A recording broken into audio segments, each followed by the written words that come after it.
back to my YouTube channel. It's good to be here. If you're new, please hit the subscription button, like the video, say something on the comment section, or probably talk about what you'd like us to talk about.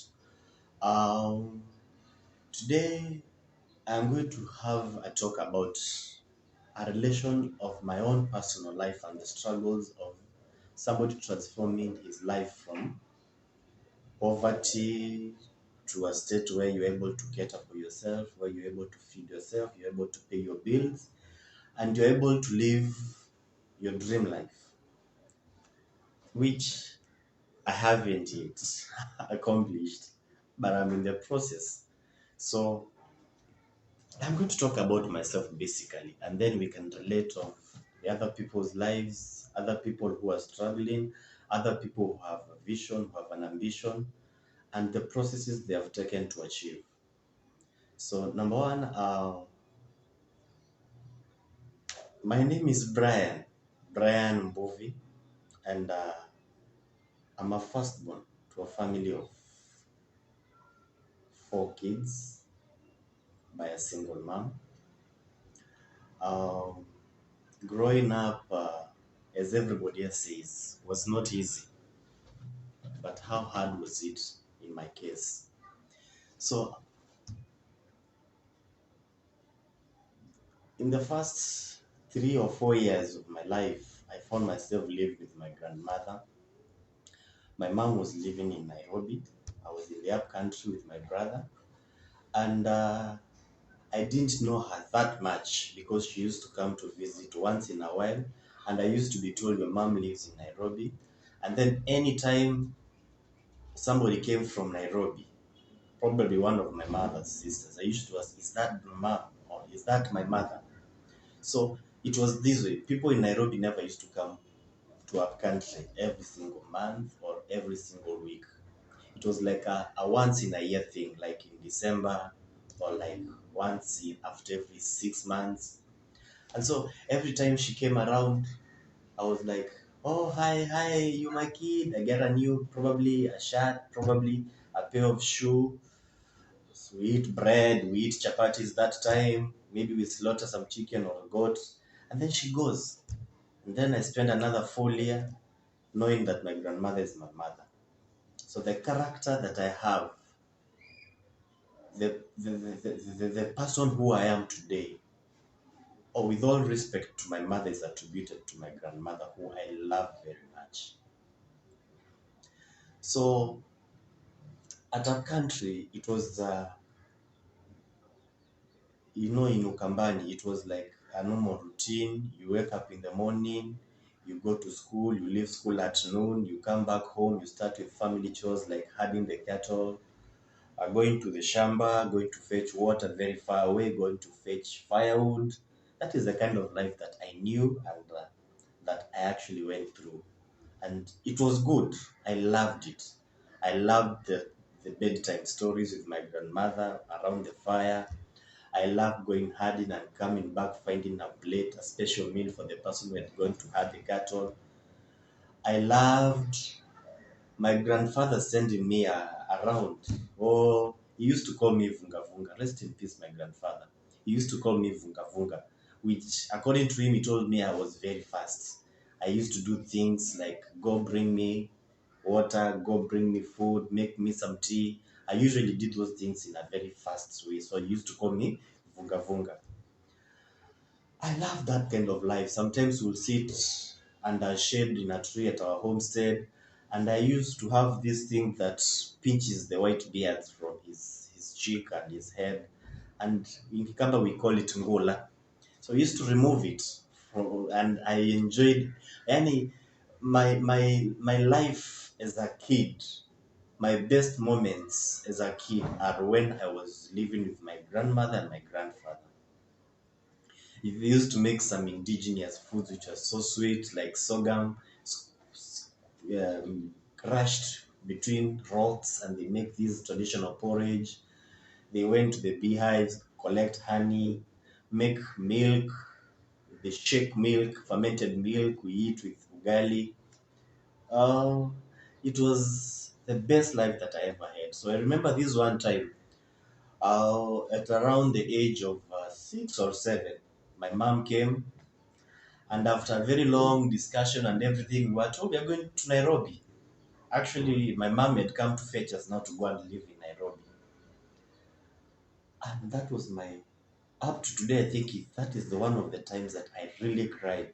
And I hated ever knowing my mom because I was so attached to my grandparents that I didn't want to go with this stranger who called herself my mom, who wants to take away everything that I had in the up country. But again, if she's your mother, she is your mother. My grandfather had very limited rights to deny me from going to Nairobi or to stay and accomplish and allow me to stay with her. So I remember we had a fight. I had to run away. They looked for me. But then at the end of the day, up we went. So we boarded a bus. We went to Nairobi. That time, my mom used to live in a place called Kino. She was working in my aunt's kindergarten school, and so we all of a sudden life changed. My mom had my other young sisters, my two sisters. So in a family of four, um, and I hated Nairobi for all it matters. I hated the life in Nairobi. Food was not readily available. I didn't even know how to speak Swahili. I didn't know how to speak English. The kids around used to talk of things that I don't know about. We never had the television. We stayed in a mabati house. There was noise. It was cold. And we were not very able. My mom was struggling, and to put food on the table was quite a struggle. And I really was asking myself, why did I have to be brought to Nairobi? Why did I have to come to this place where we have to sleep hungry? My mom has to work to try to look at us fighting over a plate of food because it was never enough anyways. It was a bad thing. I hated my young life in Nairobi compared to the kind of life that I had in the upcountry. So everything was a struggle and everything was charity basically. It's either we borrowed from one shop to the other. My mom would send us to go and tell that shop owner to give you a packet of unga. Go to the other shop, tell them to give you sukari or sugar, and then borrow from neighbors. My mom has told me, mami amesema nipatie kiberiti, mami amesema tuwekee mafuta ya taa, mama amesema tuwekee chumvi. Everything was borrowing and everything was so bad. And I understand my mother because she was a single mother and there was nothing she could do. She had us and she had to feed us. And so if you want to know how people survive in Nairobi without a basic income or a stable income, it is hard. Some of these people find themselves using their kids as tools to borrow. I can never blame them. Sometimes I walk in the streets here in Mombasa and I find grown-ups seated behind corridors and then sending small kids to the people passing by inside here, give me 10 shillings, give me 5 shillings. While I might judge the mother, sometimes I think I understand them because that is literally what we used to do, only on another level. Because as we were sent to neighbors, we were sent to the shopkeepers, and now the thing is the shopkeeper didn't even know the parent. So they gave you out of a good heart or a good will. And now when they want to demand for their money back, they don't even who to go after. And then we had to change routes. If you used to go this way, we have so many debts in this route, you have to use this other route. And then in church, we had to, like, we used to live on charity. When they say that if you have old clothes, you have food leftovers, you have, bring it to the church. There are some people who are in need. We were the people in need. We were the people who are being given the leftovers, the worn out clothes, the used, the non-needed essential of clothes or food or whatever it is from those people who are able. So they would this trickle down to us. And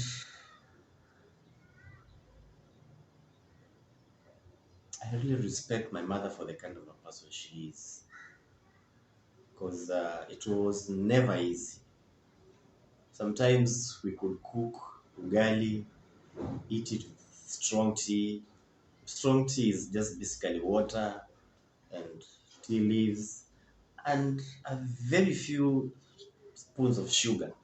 Sometimes we would eat ugali and salt. Salt is meant to be like the vegetables, and then ugali. So you take ugali and some mafuta kidogo. So that's what we used to eat. And it was hard. I even remember sometimes there are these kind of wild vegetables that are consumable by human beings. So sometimes we would even get cook ugali, and me and my brother, probably with my mom or my sisters, we will go to the, the veggies along the road, pluck them, pluck those leaves, which those ones that are edible, come wash them and cook them. Remember, some of these things people have urinated on them. People, it was a bad life. It was a really, really, really, really bad life. But I thank God that we survived that. But me and my brother, we were very bright. So the school where we went to primary school, uh, my mom got a job there as a P1 or P2. I don't know what they call them, teacher. But her salary was our school fees. So basically, she didn't have an income from that school. She was working for us to get educated in that school. And because of our brightness, the school sponsored us. Thank you so much. Muthega Academy along Kino towards, I don't know, it's Reagan, some place called Muthega. The head mistress, she was called Mrs. Wayaki. May God bless you for what you did for us. Because we only had one meal, and that one meal we used to take it from the school. And you gave us the books to read. You sometimes we were left to wash to eat what remained behind after the kids had left. And we got disciplined by a hard life. We got to know how to stick to our lane because of the status that we had in the school, in the community, and everywhere around. But it was also a good thing in its own way, because it groomed me especially to be somebody who fights for good things in life, who wants good, who envies good life, and who works hard for it. So in primary, I was very bright. I think I used to become number one all the time, my brother number two, and then there was this other girl that I really liked. I won't mention her name in this platform. Number three, sometimes number two, sometimes number one. And this is my best friend in primary school and high school. I'll mention you, Isaac Karanja. So those are the people that we used to compete top three, top four, and it was a nice life, especially the academic way of life, because we used to compete. But again, when you're a poor child, there are things that happen in school and you have no idea what people are talking about. They used to talk about wrestling. They used to talk about these people, Brock Lesnar, sijui who and who. And we were there, soap operas, cartoon, and we didn't have a television. And the stories that the students speak in class, you find yourself automatically pushed away. You don't know what the hell they're talking about. So you find yourself not fitting in. And so the only thing you can do is just sit in a corner, stay alone, and think. So when you are a poor person, stress, depression, and a face that looks miserable comes automatically into your life. So that is how life was. But thank God for Muthega Academy, as I've said. that time we used to do out of 700 marks. It was 500. So I got 403 out of 500. It was a good score. And I was called to a provincial school called Kijabe Boys High School. That's where I went. And then again, life was miserable again. Every time somebody has to be sent home for school fees, my name is the first to be mentioned. By default, even before they mention your name, you stand up and start packing. If you know at parade that people are being told to go home, you obviously know you're the first person to be called. School fees accumulates from the first day. The first day that my mom took me to high school, she went and said, admit him, I will come next week to pay the school fees. That is the only time my mom ever came to my high school. There was no visitation. When people came to visit their kids, I knew that obviously there's nobody who has come to visit me. So the best thing that I could do, because the others are busy eating home food, pilau, chapati, rice, juice, and chicken and chips and all those kind of things, is to get busy in the dining hall, because you are the only person who is taking food from the dining hall. So that is the day that I'm going to eat the top layer that is left behind by the people who are eating home food. Then you go back to the dormitories in the evening. There's the smell of chapatis and pilau and those kind of things everywhere in the dorms. And nowadays things are better, because after visitation you're not allowed to take food to the dormitories. Those days food used to go to the dormitories, and now it's being sold. Ukitaka, if you want to eat part of my pilau or what and this, you have to pay for it. And also when you're reporting to school, those days you used to carry things like Blue Band, juice, bread, a box of biscuits. It is not like, I think nowadays people only carry the essentials, toothpaste, washing soap, and those luxury things are not allowed in school nowadays. But those days they used to be there. But if I remember where I'd come from, my life in outside high school, and like when we closed for school back home, how it was, then I thought I was in heaven. I was taking Kijabe was a very good school. We used to take tea in the morning at 10 a.m. and then 4 p.m. and there was lunch. Those were like 4 meals in a day. Tea in the morning around 5 6 a.m. in the morning, then at 10 black tea, and then at lunchtime there is githeri or ugali or whatever it is that we took, or rice with beans, and then at 4 there is tea again. And remember, in Kijabe High School, in the morning you used to be given a quarter bread for free every single morning. That is a meal that I never had when I was back in the house. So that was like heaven for me. And so anytime we were to close school or to go for midterm, those kids who had a bad score used to remain behind and try and catch up who had scored badly. So I used to go to the administration and talk to the teachers and to kindly allow me not to go home over the holidays or over the midterm breaks, because you're going to use transport which you don't have to go home, and you will need transport to come back, and you will go home sleep hungry, or find that your mom and siblings have been locked out by the landlord, or find that probably there is nothing to do at home. So I would rather remain behind in school with the kids who have scored badly and have 4 meals, 5 meals, have a place to put my head on and try and read, try and make my life better by staying in school. So that is the kind of life that I went through. And while somebody can say it was a bad life in high school, my life in high school was like the best, because at Form 2 I became a prefect. And those days prefects were like gods. They were respected. They were feared even more than the teachers. You know that when I was in high school, we had offices. I had my own office. Then if you're supposed to take a quarter bread in the morning, you get a bigger portion because you're a prefect. Then if you're a prefect, you get better meals. It used to be called high table food. So high table food was basically one with more mafuta, tastes better with more vegetables. If it's day to eat meat, more meat.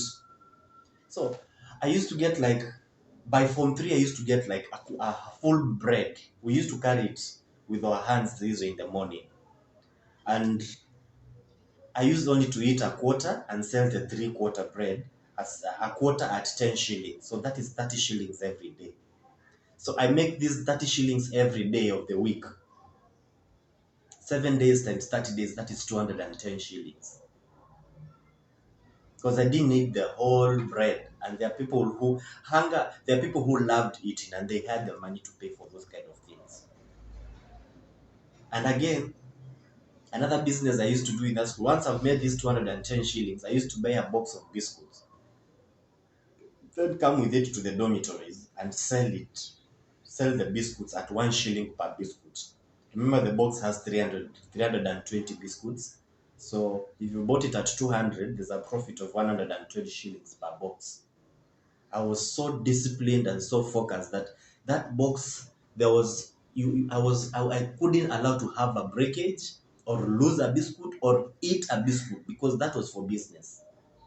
When, according to the administration, business was illegal. But once you get to the dormitories, there are kids there who eat and they have the money to pay for them to eat. So that's what we used to sell. You sell biscuits, you sell bread. If you're privileged to get hot water from the kitchen because you're a prefect or you have applied to have special need, and then you get that 5-liter bowl of hot water. Kijabe is very cold. I've never seen a place so cold like Kijabe. You know, Kijabe is past Limuru, Kimende, down the Aberdare ranges. On your way down there is Mai. So that place is very cold. So hot water was like everything in Kijabe High School. So I get hot water, I sell at 100 or 50 shillings per bowl, and then sometimes even offer to wash my fellow students' clothes to get paid for it. So life was kind of that miserable, but at the same time, I had this business mind of grasping the opportunities that are in high school to make something little. So that if I ever get the opportunity to go home, I can support my mom, my brother, and my sisters. So when it came time to be chased away out of high school, out of school because of school fees, I would plead not to be sent home. But sometimes if you had to be sent home, you have to be sent home. So I had to sneak back into the school. Then during the roll call, they would find me and then give me a punishment because I sneaked back into the school instead of going home. But I had become so loved by my fellow students and they pitied me and they understood me. So that sometimes these punishments, they help me.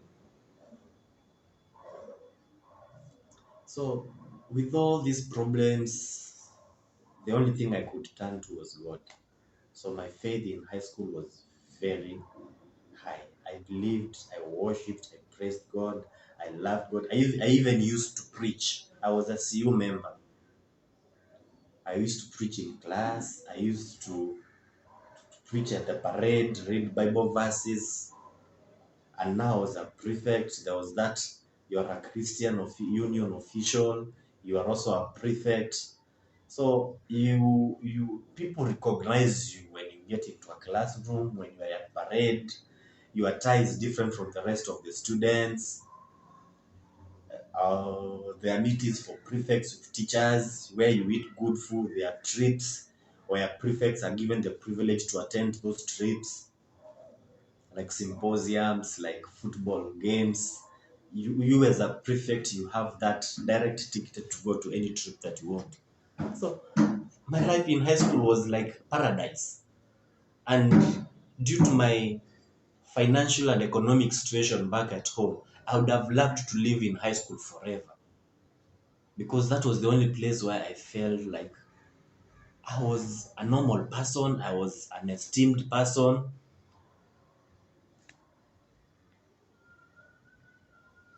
and it was nice and bad. So at Form 2, before I skip, I was now school fees for the whole of first Form 1. There was nothing which had been paid. So in Form 2, I was told to go home. When I was told to go home, I went to Nairobi. My mom has a rent problem. She's been kicked out of the house. She's living outside where we used to live, or we used to live in those unfinished buildings where we share houses with cats and dogs and rats at night and thieves. Those are running around stealing from people. So I thought of this situation and I couldn't take it anymore. So I decided to go back home. So I remember me and my brother, we went back home to our country. And my grandmother really pitied us so much. We were bright, but we had not the opportunity to go to school and things like that. So my grandmother took the initiative to find us a local school at our country. So I remember that school where we went, it's a local school. I went, we did the interview, we passed, and we were supposed to begin. But again, after a whole year, it's almost like Form 2, or the whole of Form 2, we never went to school. And so we were supposed to go, and after now where I'm supposed to go to Form 3, we went and did an interview to continue with Form 3. And since the quality of education down there was so bad, I had not gone to school the whole of Form 2, but I passed the interview to continue with Form 3. And I thought, this is nonsense. So I went and told my grandmother, you know what? I want to take my box, get my school uniform for Kijabe High School, and go back to school, talk with them, because I want to continue being in Kijabe High School. Because Kijabe High School was paradise for me, and there's no way I was going to attend this day school, which, if you speak an English word, you are feared, because you're in a country. If a car passes past the school, you all stop learning and start looking through the windows to see a car passing by. It was that miserable, and I didn't. I know I was poor, but I was choosing what I want. I needed to go back to Kijabe High School. And so my grandmother prepared me very well, gave me some fare, and I went back to Kijabe. I went to Kijabe. You've not been in school for the whole of Form 2. They thought you are either not dead or you've become a street boy. And here I am again. So I went, I was, because of course I had the admission number, I was legally a student at Kijabe High School. I was welcomed. I got into the school, and then they told me, because you haven't been in school the whole of Form 2, there's no way you're going to Form 3. There's no exam you've done in Form 2. There's no book you've read in Form 2. So there's no possible way we are going to allow you to go to Form 3. No, so I was supposed to repeat a class now because I didn't attend. And I went to the administration block and begged to speak to the deputy teacher. And I told him, sir, I almost became a street child when I was back there at home. I almost went to a local village school. And now I've come back. You want to take me a class back, and you know I have not even paid for Form 1. The best thing that you can do for me is allow me to go to Form 3, and I will catch up. I will read the books of Form 2 together with the books of Form 3. So that I don't have to repeat a class, because I don't have the time, the finances to stagnate at one class. And luckily they allowed me. And so Form 3, I remember very well, I was a compound captain. I had 2 offices, and at the dormitories I had my own room. God. I had an office at the hall,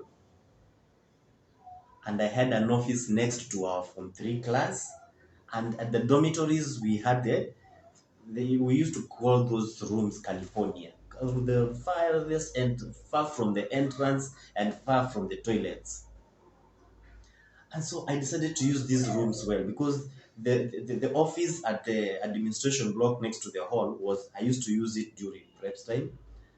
And the office next to the classes, during those classes that the teacher didn't come to class and people are making noise, I get out of that class, I go to my office and study from there. Those Sundays and Saturdays that people are loitering around and they're making noise and having fun, I go to those classes to cover for the Form 2 classes that I didn't attend.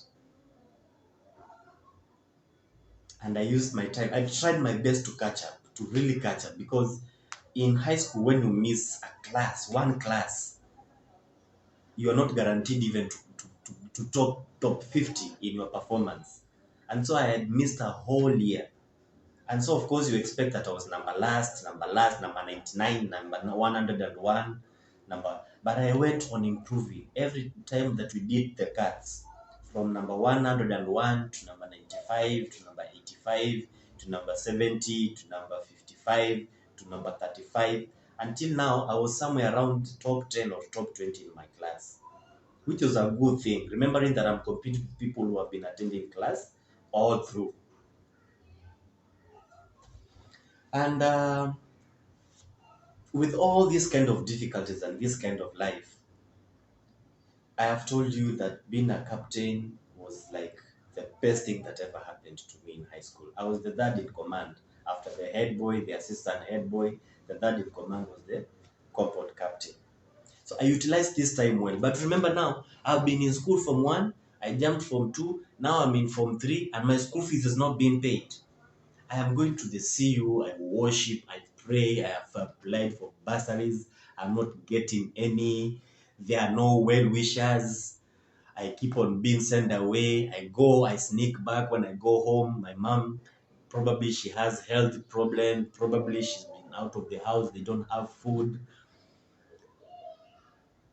And at a very young age, in Form 3, I started having ulcers, the depression and things like that. I couldn't take beans. I couldn't take. Life was just very, very bad. Very, very hard. I used to cry. I used to sit at the field at night. I can't sleep. I just go and stay outside the dormitories and cry and think and try and ask God, why me? Why us? For how long is this going to be? When will we ever be people who are able to provide for themselves? When my mom will stay happy? Because every time I go home, my mom is sad. My mom is thinking. Sometimes she looks at us fighting over food. She cries. We have to go from shop to shop borrowing. When I closed school, sometimes I even used to do manual works like construction works as, and I was so skinny. People used to call me head boy because my head was so big and my body was so small. And I have to do construction works where you have to lift a bag of cement, which is 50 kgs, and carry it. I remember those times I used to live in a place called Tasia when I was in Form 3. And when I get these construction jobs, you have to carry, sometimes you fall in the stairs and you fall and you roll over every other person that is behind you. You roll them over and they have to start all over again. So in the evening, when you're being paid, they tell you, young man, you made me fall. So out of the 300 shillings that I'm supposed to take, we are going to share 100 shillings. We give you 200 shillings. Remember, my mom, my siblings, and everybody else at the house is waiting for these 200 shillings that I'm working for. And instead of reading, I'm going to these manual jobs. Don't ask me where my relatives were. These things nowadays is everybody for his own life. You go to them, and I will not mention them, and I love them and I respect them. Everybody has their own problems. They have a standard. If it is probably an aunt of mine, they have their kids. Yes, they are taking them to the expensive schools, but it is their hard work. And those are their targets. That's where they are working. I understand them. So they want their kids to go to expensive schools. Yes, and it is their right to do so. So don't question them to take their kids to bad schools so that they can feed you. So every time you go begging there, they can only give you a certain amount of assistance, and then from there you're nagging, you're disturbing. Get a life. Try and find your own solutions to your own life. And it is life. It is why we say that it's everybody for himself in Nairobi. It is you and your life and your God. You find something to eat, you find somewhere to sleep, you find medication, or you die, or you become a street child. It is your life. They don't give a damn about it. So when I was in Form 4, the school chaplain, I thank him very much, and the deputy president, the deputy, the deputy head teacher, and the principal. I'm going to mention them, Mr. Nyona, the principal of Kijabe High School, 207, 208, 206, and Mr. Kingara, the deputy teacher. May God bless you and may God always provide for you and your families. What you did for me, I will never forget. These people sat down in a meeting and they decided we cannot continue sending Brian all the time home. and the school sponsored me. It was like a dream come true. They paid my school fees from Form 1 to Form 4. I was given the receipts, and they even paid for my exam fees. That was the biggest miracle of my life. And so the only responsibility I had is to continue being a prefect and to perform and to make them proud, because they had taken the responsibility of my school fees, and I didn't even go home anymore. I used to remain back in school, probably feed the cattle, probably wash the halls, remove the cobwebs, but as long as I stayed in school, I read, and my school fees was paid. That was like the best thing that ever happened to my life. Sometimes I think of that situation, how I cried in that office when they gave me those news.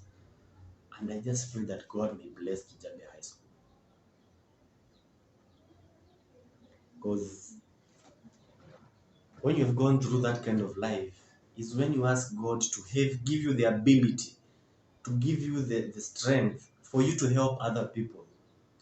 And those who know me personally, they know that I am not a mean person, because I have lived from charity. I have lived from donations. I have survived from take, eat, drink, it's okay, sleep here, welcome, karibu, eat. My life is fully sponsored by the grace of God. From where I began to where I am right now, I have people to salute. I have people to thank. I have people to pray for, that God may bless them and that God may continue making them the good people that they are. In this world, they are good people. They are always bad people. More people are bad, but they are very good people in this world. There are people who are selfless. There are people who are who commit their finances to help other people. And may God bless them. And that is the kind of a person I want to be, and I'm struggling to be. I want to educate a poor kid. I want to sponsor a kid to high school and help them through. So that was my life from primary to high school until I did my Form 4.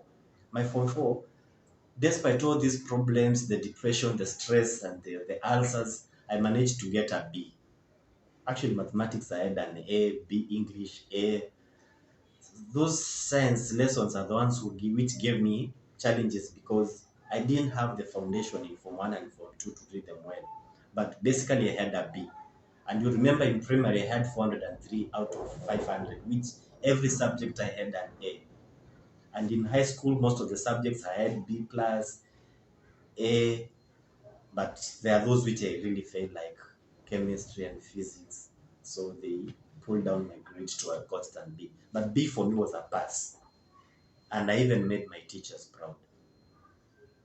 So that was my high school life. Sometimes you struggle in life and you ask, why me? Sometimes you ask, what happened? People don't even know. Those who are close to me, my relatives and everybody else, they don't know up to today how I finished high school, who paid my school fees. But that is the story which nobody knows. So today, guys, I decided to talk about my life as a motivation of the things that people go through as a kid that make them who they are as a grown-up. That is the kind of life that I went through, which I thank God for it. It gave me the business mentality. It gave me the discipline I have in life. It gave me the focus that I have in life. It gave me the power to fight for what I need in life.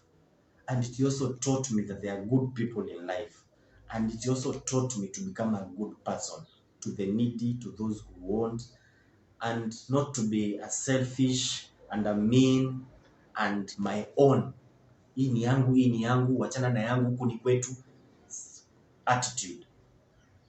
I'm a very generous person if God give me the ability to have.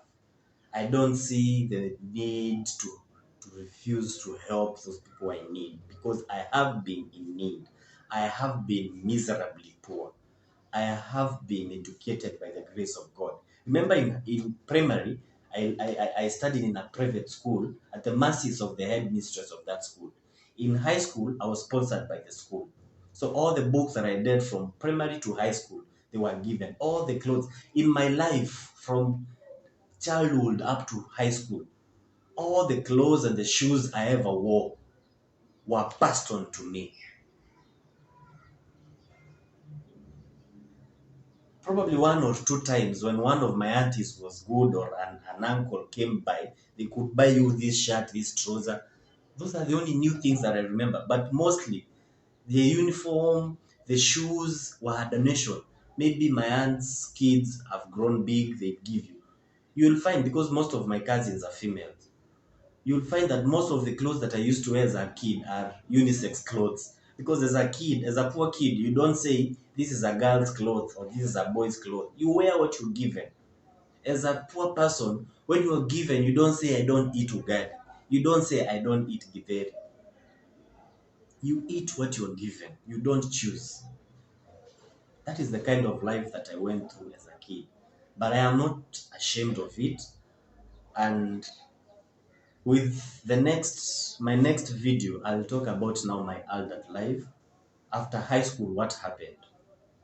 From high school up to now, how did I become who I am, whether I'm somebody or not? What happened? Did I go to the university? Did I go to college? How did I help my mom? What did we become? Me, my mom, my brother, and my sisters. What did we become? And things like that. And then I will show you what I want to become. And then we can use my life as a practical example of how people should transform from one level of life to another level of life. So guys, thank you for watching my video. Please subscribe to my channel. Say something on the comment section. Share the video. And until next time, I love you guys. Bye bye.